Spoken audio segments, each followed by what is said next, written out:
This is my recipe for Japanese gyoza without using a knife. Even though it's an easy 30 minutes cooking without a knife or cutting board, it'll be just like a perfect traditional Japanese gyoza. So let's start with the ingredients. First, you need a plastic bag, minced meat. I'll use pork today, but it can be any meat. And then Chinese chives or spring onion, bean sprouts, and then mushrooms.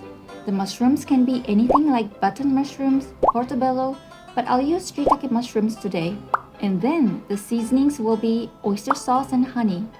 But if you have, it's better to add mirin and this Japanese salted rice malt and a ginger paste. It'll make the gyoza have a rich flavor, but if you don't have them, don't worry, it'll be delicious enough without them. Then let's start cooking. First, put 250 grams of minced meat into a plastic bag, and then add 1 tablespoon of oyster sauce. If you don't have oyster sauce, you can replace it with soy sauce. And then add 1 teaspoon of honey and add also 1 teaspoon of Japanese salted rice malt. If you don't have this seasoning, just put half teaspoon of salt. And then add 1 teaspoon of mirin. If you don't have mirin, you can just add water instead. At last, add 1 teaspoon of ginger paste. This is optional, so if you don't have any ginger at the time, you can just skip it. Now the seasonings are done, so mix it well. The more you mix it, the more umami you'll get from the meat. After you see the minced meat become sticky, that's the timing you put the vegetables. Let's start with the mushrooms. I'll use around 100 grams of mushrooms. If it's shiitake mushroom, it'll be around 4 to 5 pieces. If button mushrooms, it'll be around 7 to 8 pieces, and portobello would be 1 big piece. This is how you do. You just have to tear it apart like this. You can easily chop it without a knife. After that, let's put Chinese chives or spring onion, whichever you like. At first, wash it well and then cut off around 1 to 1.5 inch of the bottom part, and then chop it with the scissors. I'll use around 100 to 120 grams, which is 1 package if I get from a supermarket in Singapore or in Japan. It doesn't have to be into super small pieces, but it's better to have it cut up below half an inch. And then add around 100 grams of bean sprouts. Mix everything together until you see the vegetables evenly spread inside the meat. There's no problem if you smash the bean sprout while you're mixing. Actually, it's better to crush and turn the bean sprouts into smaller pieces during this process. Now the fillings are done, so it's time to wrap. Before wrapping, let me explain about the wrappers. In Singapore, I see 2 kinds of wrappers.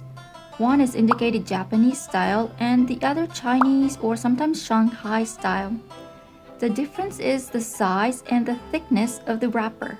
The Chinese wrapper is bigger and thinner than the Japanese style.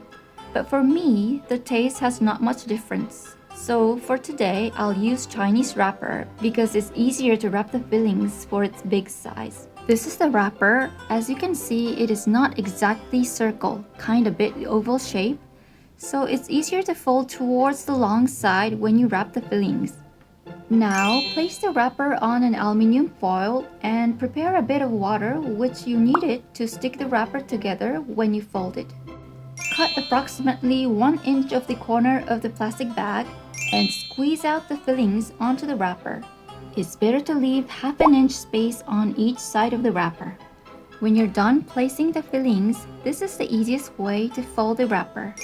First, apply a bit of water at the edge of the wrapper with your finger and stick the center part. And then roughly pinch the wrapper towards the center and stick it together. The pleat doesn't have to be evenly and neatly done, and it also can appear on both sides of the gyoza. I'll do it once more. Apply a bit of water and stick the center, and then pinch it towards the center. It's easier to do it without lifting them up. Just one thing to be careful, try to shut out the air when you close and stick the wrapper. If there's too much air left inside the gyoza, it will over-puff up when you fry it and ruin the gyoza shape or the texture of the wrapper. You can make about 20 pieces of gyoza with these ingredients, and I'll make both pan-fried gyoza and boiled gyoza today. I'm done wrapping now, so I'll pan fry first. Apply a bit of oil to the pan and place the gyoza. There are 2 tips to make it crispy and avoid all the gyozas being stick together.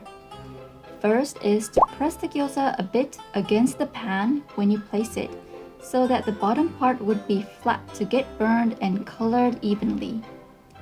The second tip is to place the gyoza apart. The gyoza will puff up a bit when you steam, so leave enough space for them to avoid being sticks to each other. It should be enough with half an inch apart, approximately 10 to 12 gyozas in a 28 cm pan and 8 to 10 gyozas for 26 cm pan. Then pan fry the gyoza in medium-high heat for a few minutes. Gently flip over some gyoza a bit to see whether they have a light golden brown color on the bottom. It seems to be a nice color, so then it's time to steam. Put hot water to the pan until it covers up to 1/3 of the gyoza. It should be around 100 cc to 150 cc. But today I'll put hot water with plain flour. It'll make the gyoza more crispy, but it is totally optional. Just adding hot water would be enough.